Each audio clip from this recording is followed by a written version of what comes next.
Hey guys, welcome back to my channel, The ENT Resident. Today we'll be continuing our series on otosclerosis.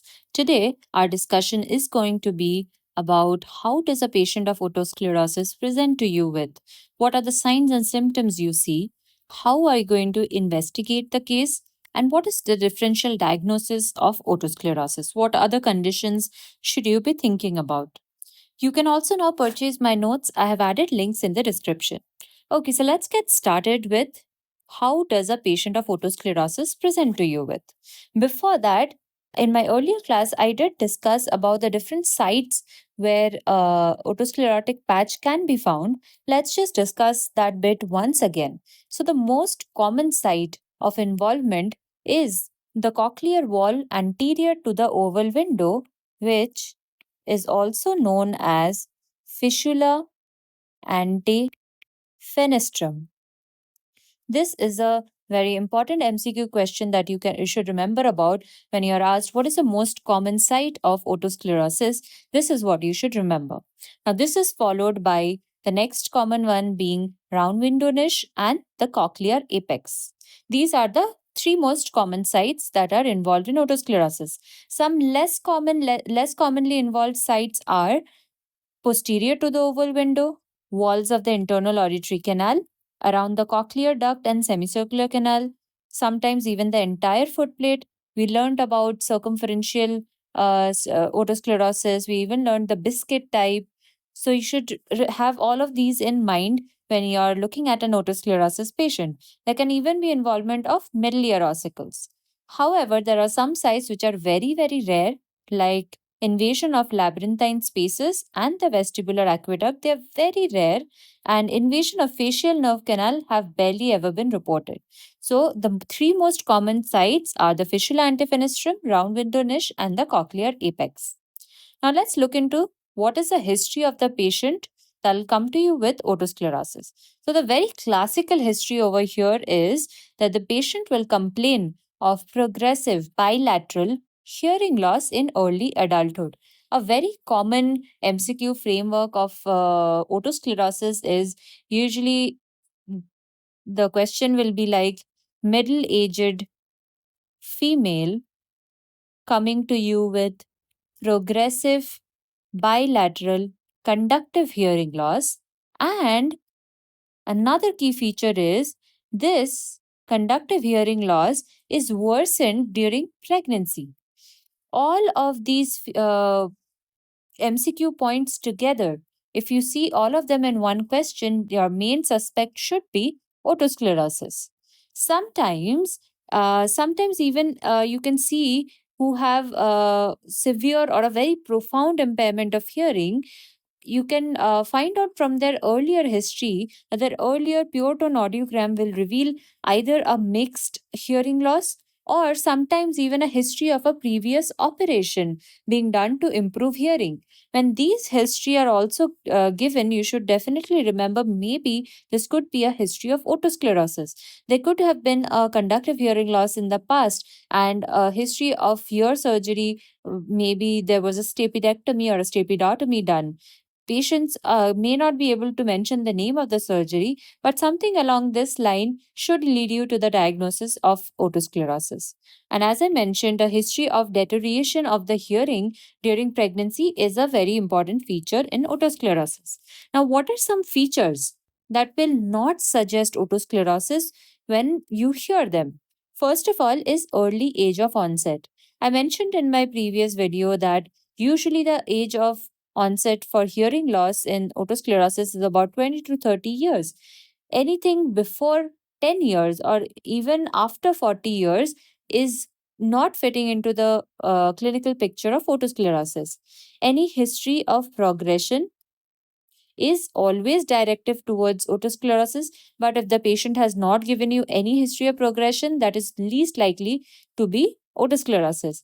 And if there's any associated history of discharge from the ear or trauma to the ear or associated vertigo, these will not be suggestive of otosclerosis.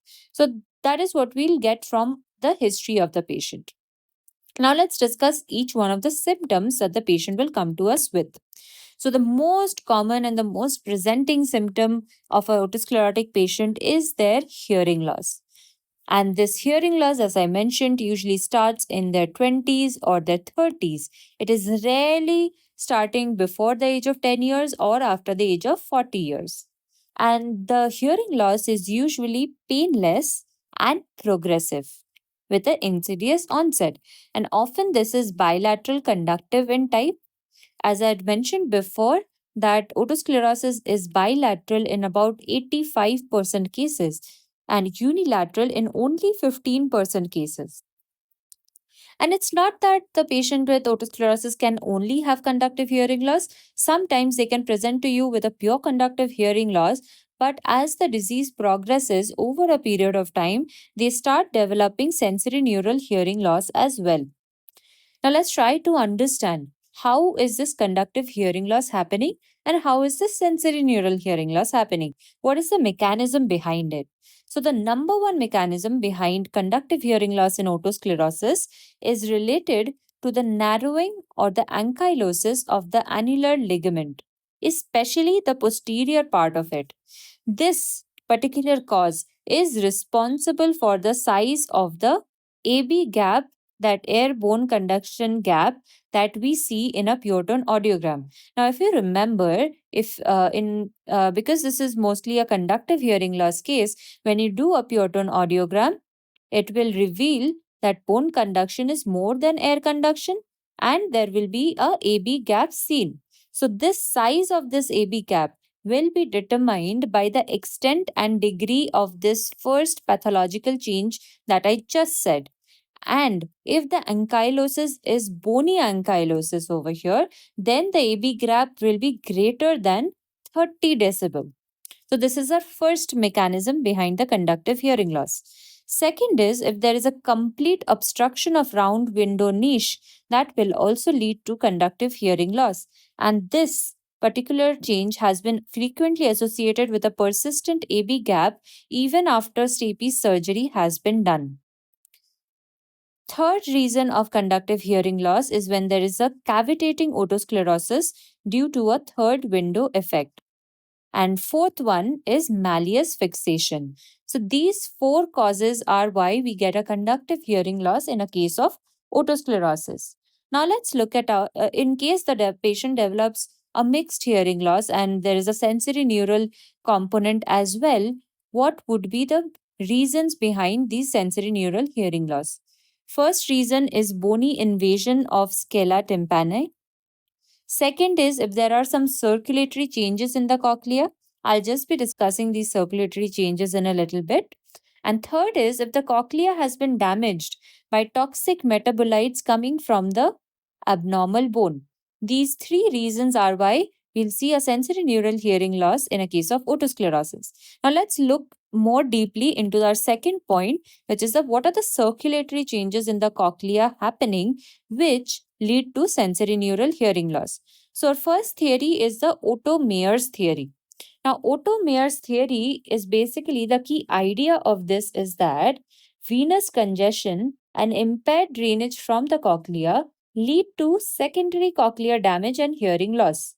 So, what happens in otosclerosis is when we know that abnormal bone remodeling is one of the primary pathological change that occurs in otosclerosis. And now, when this happens near the basal turn of the cochlea, especially near the root of the spiral lamina, this leads to obstruction of the venous flow.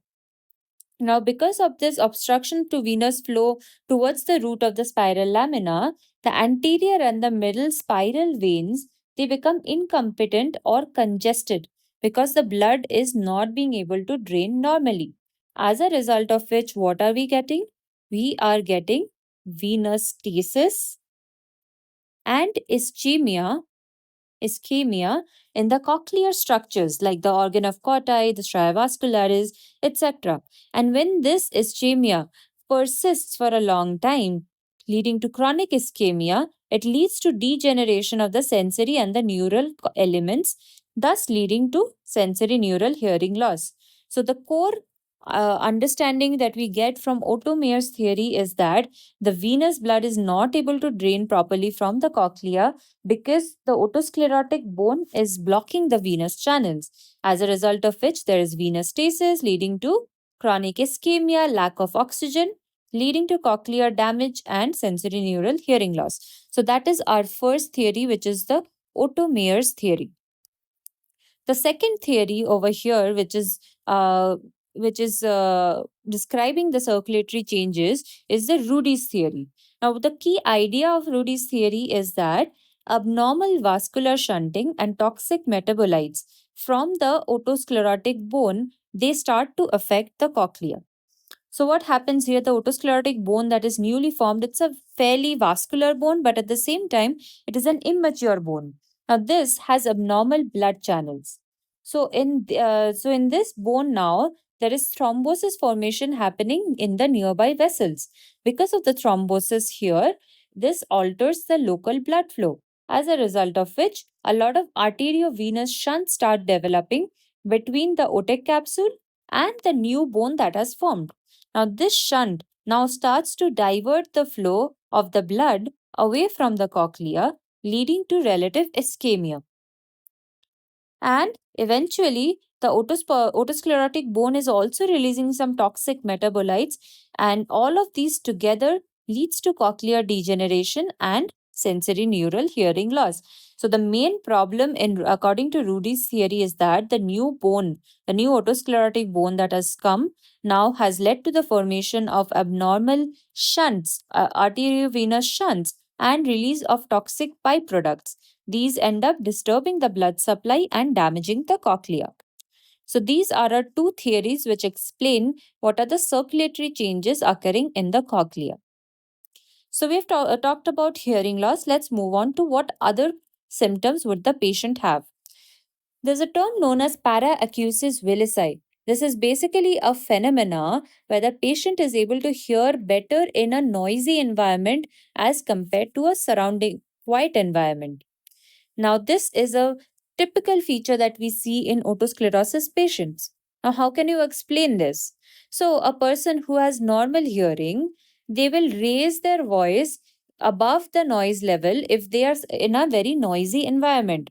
So, by doing that, what they do is they remove the masking effect of the noise. And because of this louder speech sound, as it's above the threshold of the patient who has of the patient here who has a conductive hearing loss, our patient is now able to hear the other person better in a noisy environment. This is a feature that is seen in about 20 to 78% cases. So paracusis willisi is a typical symptom of otosclerosis. Third complaint could be tinnitus. Now, tinnitus is not more commonly seen in case of stapedial otosclerosis, but if tinnitus is present, it is more commonly seen for cochlear otosclerosis and if the lesion is active. And tinnitus has been seen to actually disappear as the lesion starts maturing. Now, tinnitus is a result of abnormal degree of vascularity.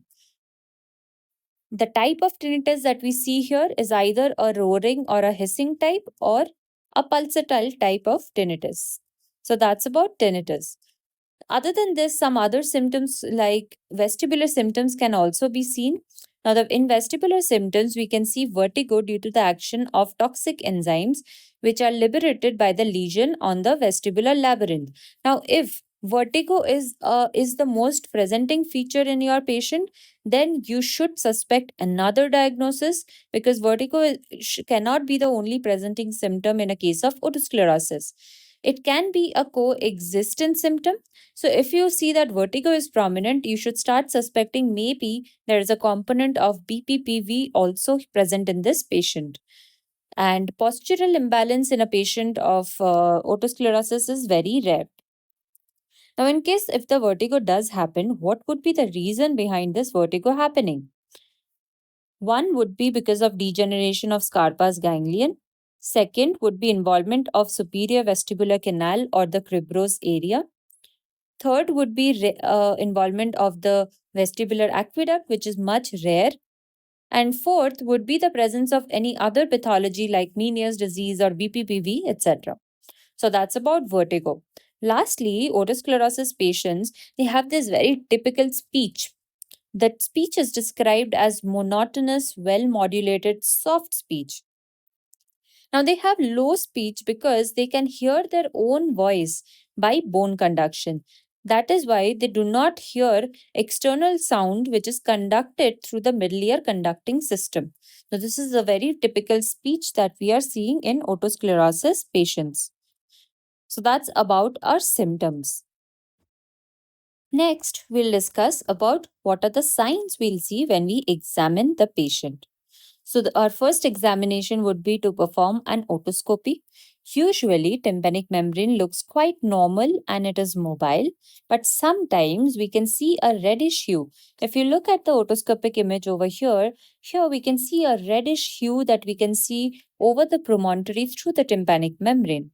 This is known as Schwartze sign, also known as flamingo flush sign or flamingo pink appearance of the tympanic membrane. Now, what does this sign mean? This sign, whenever present, indicates that there is an active focus of infection present here, which has increased vascularity. So, that is the importance of finding this sign. Other than otoscopy, if you perform the eustachian tube function test, they will all be normal. And since our patient typically has a bilateral conductive hearing loss, so when you perform tuning fork tests, on Rinne's, you will find a negative Rinne, meaning bone conduction will be more than air conduction. First, it will be for the lower frequencies, that is 256 hertz and 512 hertz. And as it keeps progressing, eventually, if the whole of the stapes is fixed now, it will also involve 1026 hertz. Weber will be lateralized to the ear which has the greater conductive hearing loss. And when you perform absolute bone conduction test, it will be normal. But however, it is not always normal. It can be decreased if there is cochlear otosclerosis present with sensory neural hearing loss.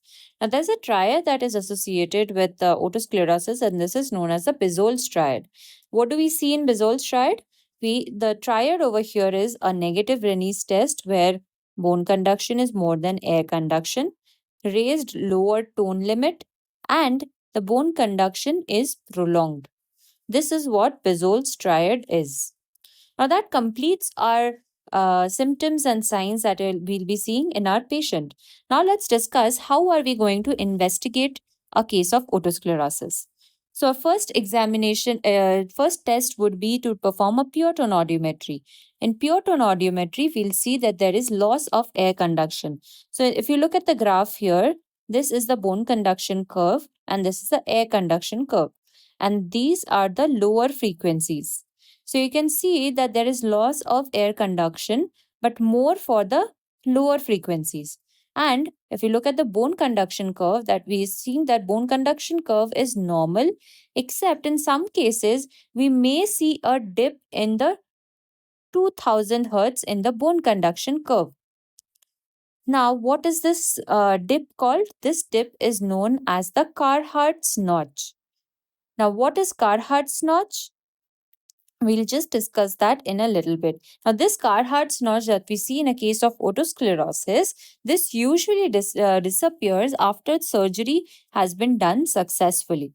So, this was about the conductive hearing loss. But, however, you may also see mixed hearing loss if there is a cochlear component in the case as well. Now, let's discuss about the Carhart's notch. So, Carhart's notch is when you see a dip in bone conduction curve at about 2000 hertz. Why does this happen? First is because of the loss of inertial component of the bone conduction because of stapes fixation. Second is when stapes gets fixed, it disrupts the normal ossicular resonance which occurs at about 2000 hertz. And third is the relative perilimb immobility due to stapes fixation disturbs the normal compressional mode of the bone conduction.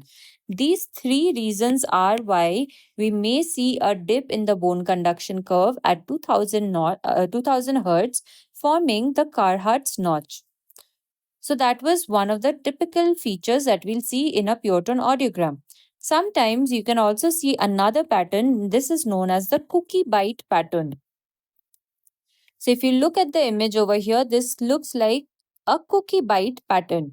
This will be seen in case of a mixed hearing loss and like in cochlear otosclerosis, where the greatest degree of the hearing loss is seen in the mid-frequency region and sensitivity is much better in the low and the high frequency region. This is typical of cochlear otosclerosis, cookie bite pattern in cochlear otosclerosis, and Carhart's notch in otosclerosis in general. So these are our pure tone audiogram findings. Next, moving on to impedance audiometry. Now, if you look at the image over here, this is our A curve. This is how a normal curve looks like, which is basically recording the compliance of the tympanic membrane. Now, when you do a tympanometry in a case of otosclerosis, maybe it might come out to be a normal A curve in very early cases.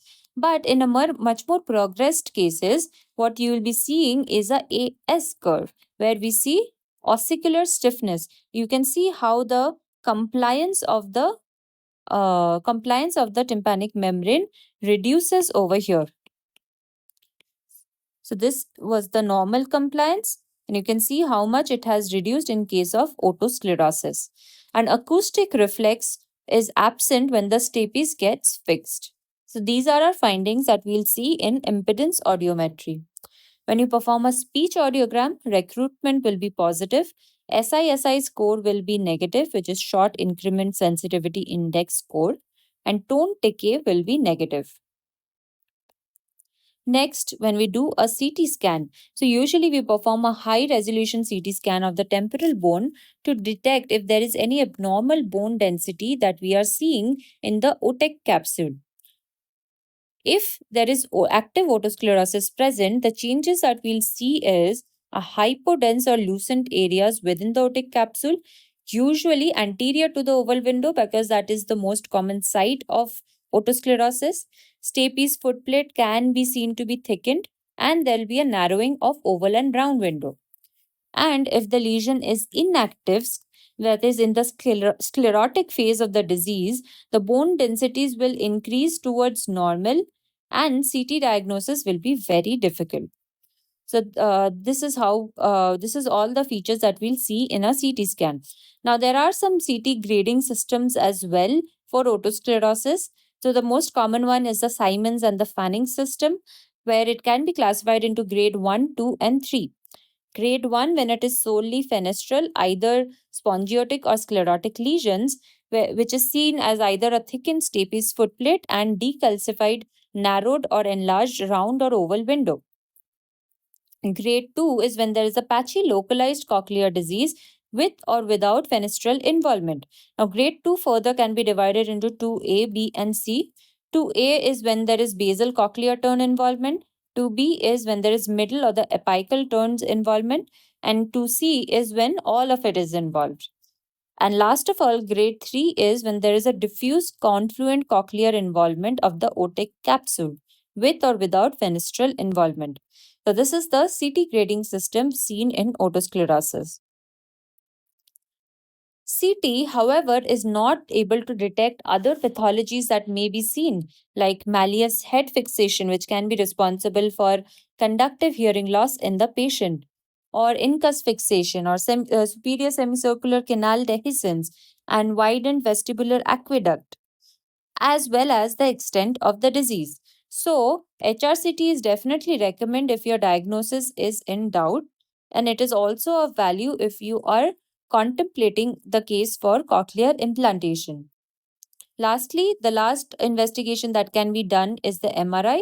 MRI is useful if you're planning for a cochlear implantation in your patient. So that's all about the investigations and how we'll diagnose our case based on the history, the clinical symptoms and signs, and the investigations. Lastly, let's talk about the differential diagnosis of otosclerosis. What all other cases can we think of? So, first is it could be a case of ossicular chain discontinuity. But how is it different? In a case of ossicular chain discontinuity, there will be history of previous inflammation. The air and bone conduction tracing will be flat. There will be no dip like we saw at 2000 hertz in the bone conduction curve, which is known as a Carhart's notch. So we'll not see any Carhart's notch here. And when we do the tympanometry, we'll see the AD curve where we see increased compliance instead of the AS curve, which is a decreased compliance. Second differential diagnosis is congenital fixation of stapes footplate. A typical history over here would be a non progressive hearing loss since the time of birth, and speech will be affected.